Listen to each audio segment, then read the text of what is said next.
Hi, and welcome back. Now, we're still in chapter 4. The first one we did was on savoring.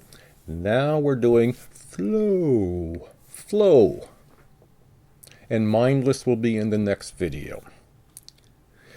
Okay, so have you ever been so absorbed in what you were doing? Maybe you were painting, gaming, music, writing, web surfing, sports, that you completely lost track of time. Maybe you didn't even notice that you were hungry, or from sitting so long, or that you didn't notice how sore your back was, or you needed to use the washroom. I get in this position when I'm making videos, as I can get so absorbed in creating the post-production work that I lose track of time, but it's a good experience. Did nothing else seem to really matter? If you're answering that you have had this experience, then you've probably been experiencing flow. This term, flow, was coined by Michele Csikszentmihalyi. And when you are totally immersed in what you are doing, fully concentrating and unaware of yourself, the activity that you are engaged in is challenging and engrossing, stretching your skills and expertise. When in flow, people report feeling strong, efficacious, at the peak of their ability, alert, in control, and completely unself-conscious. It just means you're not really aware of all your experiences you're having at the moment. You're focused on one thing and one thing only. They do the activity for the sheer sake of doing the activity. Okay, I'll let you savor what we've done so far, but now we can move into flow. Let's see how we can find flow in our own lives. Michele Csikszentmihalyi initiated contemporary research on flow. Now, flow, when we become absorbed in challenging, skilled activities that are intrinsically motivated. So they're absorbed in challenging and skilled, so it can't be just a simple little activity. It needs to have a certain degree of complexity. Intrinsically motivated, so it has to come from within us to want to do it. It can't be someone saying, could you do this for me, and you will do it, and you will find flow? You might not. So intrinsically motivating, we experience flow. Flow may occur when absorbed in work, education, and sports. Running, I often feel flow when I am out running in the morning. And challenging physical activities, music, art, and computer games.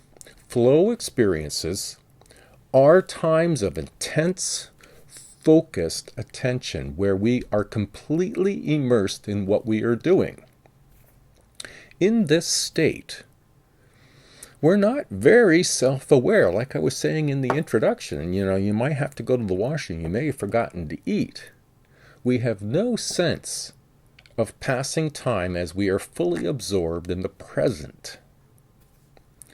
Flow occurs when we become engaged in controllable but challenging tasks that require considerable skill to achieve clear goals and receive immediate feedback on the movement towards these goals. Now, that feedback could be coming from us. As I'm engaged in the activity and I see the result on the screen, then I know I'm doing a good job. During flow, there is a profound sense of enjoyment in doing skilled activities that we find intrinsically rewarding.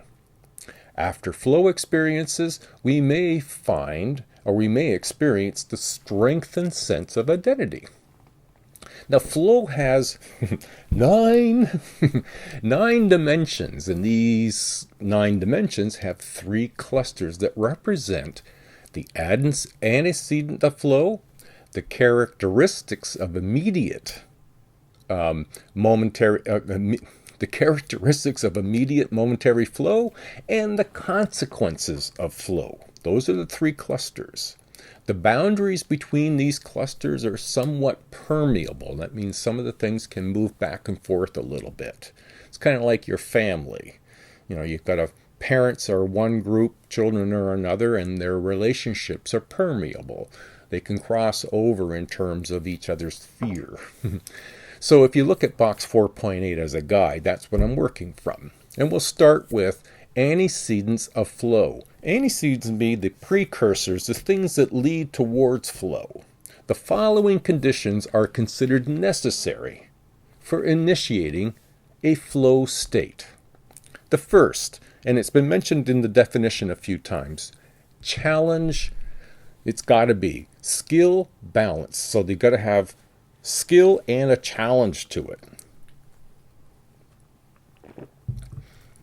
The challenges posed by the tasks are at the limits of available skill. Tasks must not be so difficult that we become anxious or so easy that we become bored. Balance. For example, a student starting post-secondary education towards a career, your time here will take advantage of your current skills and ability while challenging yourself to step up to the challenge of post-secondary education and learning of new skills. Second, 2, clear goals. Tasks are carried out to achieve well-defined goals using well-developed automatic skills. As a student, you can look at your syllabi. Tests and assignments are goals, a start date, the work strategies to complete the task, and a due date. Sounds a bit like a goal. 3, immediate feedback. Immediate feedback is available to indicate progress towards these goals. This feedback is also used to take corrective action by using well-developed automatic skills. Now, what's meant by that? It's kind of like an airplane flying from North America to Europe. It's not a straight line. They have to compensate for the wind, so they're always counteracting wind pushing them off their direction. So there really isn't a straight line. That's why the feedback is so important. As the plane gets feedback from the wind and adjusts accordingly, we can get feedback from ourselves or for the data that we collect or from other people, which help us keep on track with our goal.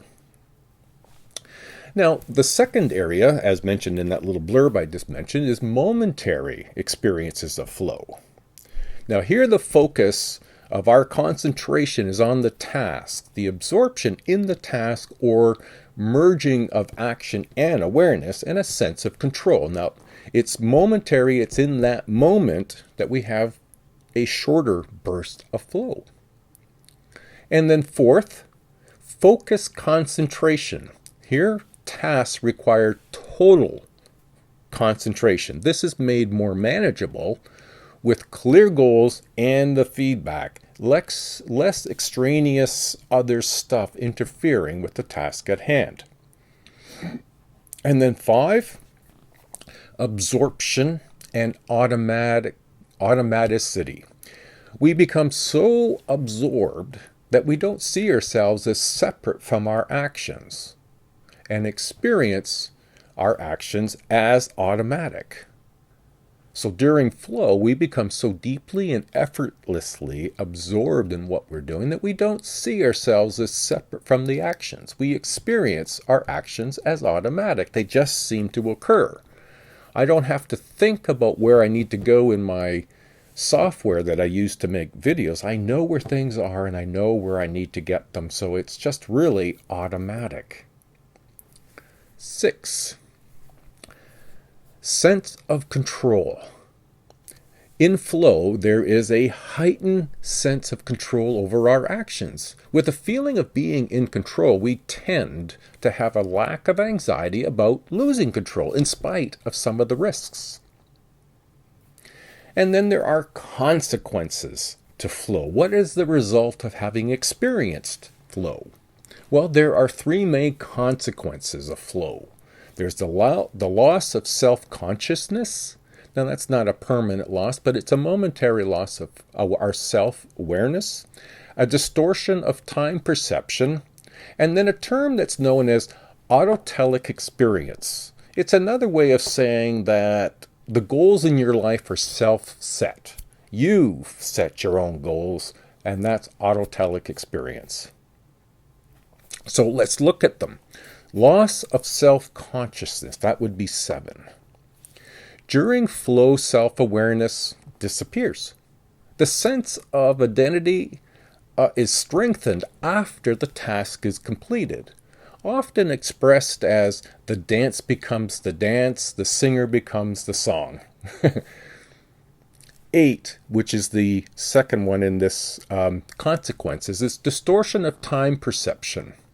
Time appears to speed up or slow down.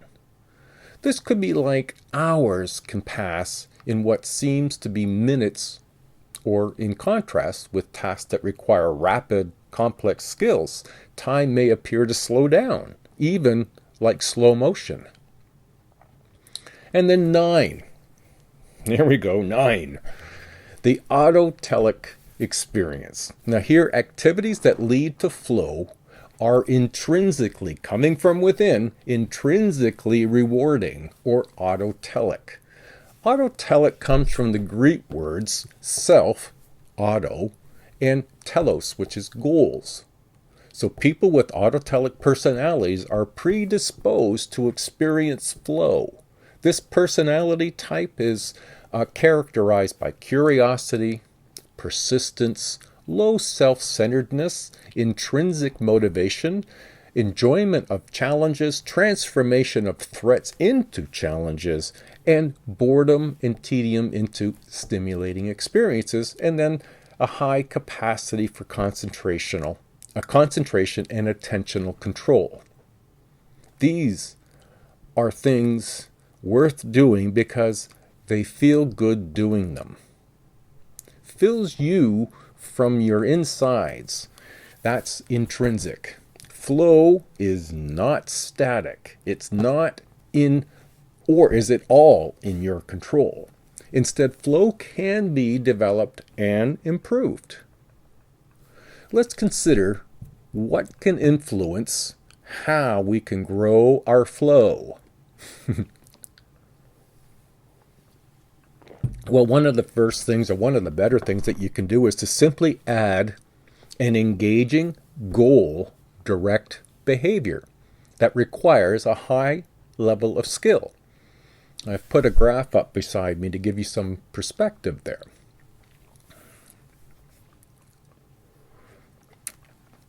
Okay, research findings and flow.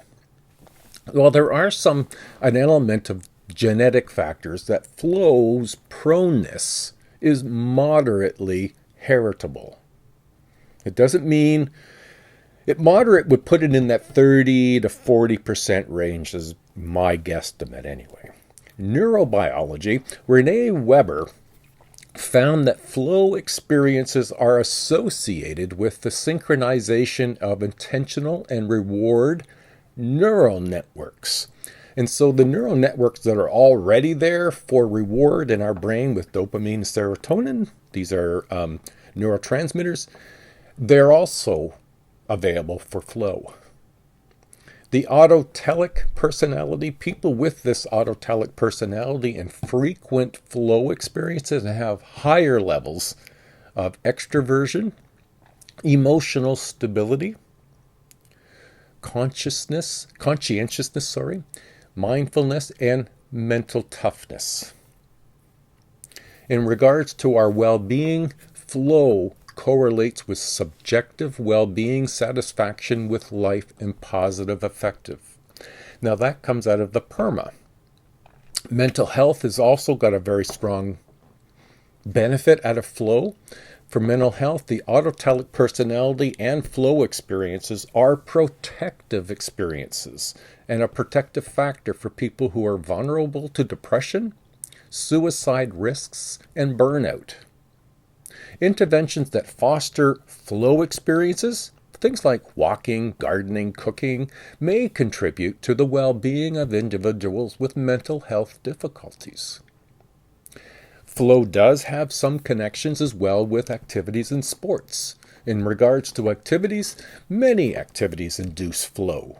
Sports, athletics, skilled work, skilled recreational activities, education and scholarship, reading and writing fiction, appreciating and creating music, computer-based activities. There are a lot of activities that can produce flow.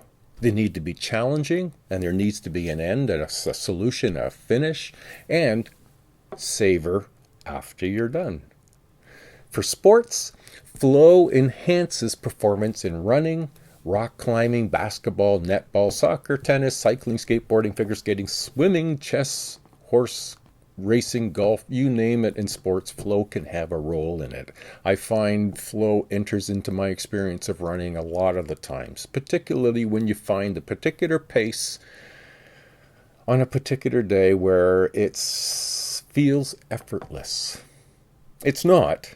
It just feels that way, and it seems to go quicker. By the end of my hour and a half, I come back, and some days it just feels like I was out for 30 minutes. Okay, let's get back to flow and work. Well, flow occurs in our jobs where we as workers, we have a sense of control in the work that we're doing. We use well-developed skills to do the challenging tasks that we've been asked to do. Receive feedback on clear goals that we've been given or have set for ourselves, and experience organizational support. Flow at work is characterized by absorption in work activities, enjoyment of those activities, and an intrinsic motivation to complete tasks and do those activities. So flow at work leads to job satisfaction, more engagement by employees in their job, service quality, teamwork benefits, and creativity. As far as getting flow in education, well, schools that facilitate flow make learning enjoyable, match educational challenges with pupils' skill levels, create a positive collaborative teaching and learning environment, provide pupils with scaffolding during skill acquisition, encourage active involvement in learning activities, and promote the development of intrinsic motivation to learn new knowledge and skills, and then also to show that things learned in school are relevant outside the school. Now, an interesting element that was included was how flow and computers, or IT, internet technicians, so flow experiences may occur when using IT for learning, creating, marketing, consuming products, services, art, and music, creating and playing computer games, reading, writing, and corresponding by email, searching for information. All can involve flow. I hope you're seeing that flow can be broad in its application. Flow experiences that occur within the IT environments are facilitated by the matching between IT skills and the challenges in IT environments. So that combo, again, of high skill level and challenges needs to be a part of any experience where flow does get experienced. The vividness, speed, interactivity, importance, and attractiveness of IT departments and environments can contribute. Telepresence, or the extent to which we feel present in IT environments. The IT-related flow can contribute, unfortunately, to internet addiction, especially in anxious people with lower self-esteem.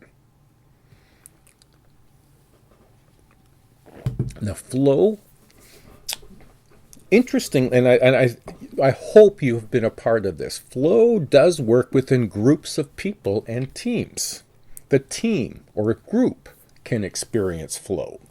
Group flow may occur in sports team, musical bands, or groups that work together a lot, where individuals collaborate in skilled activities to achieve a challenging shared goal.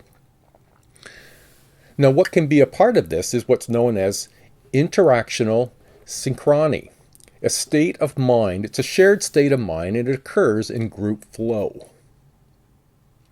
Mutual responsiveness, or group members respond fluently to each other in order to achieve a goal, occurs in group flow.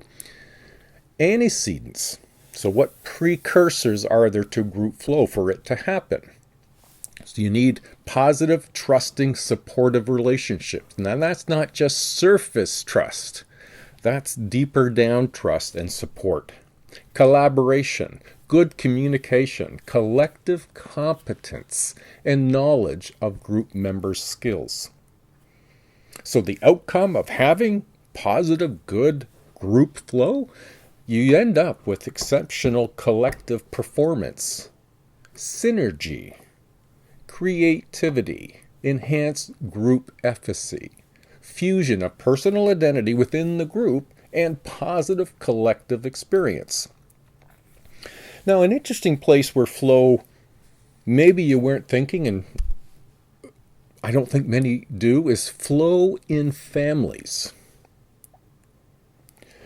Kevin Ruthhund found that families characterized by optimal levels of clarity, centering, choice, commitment, and challenge reported frequent flow experiences.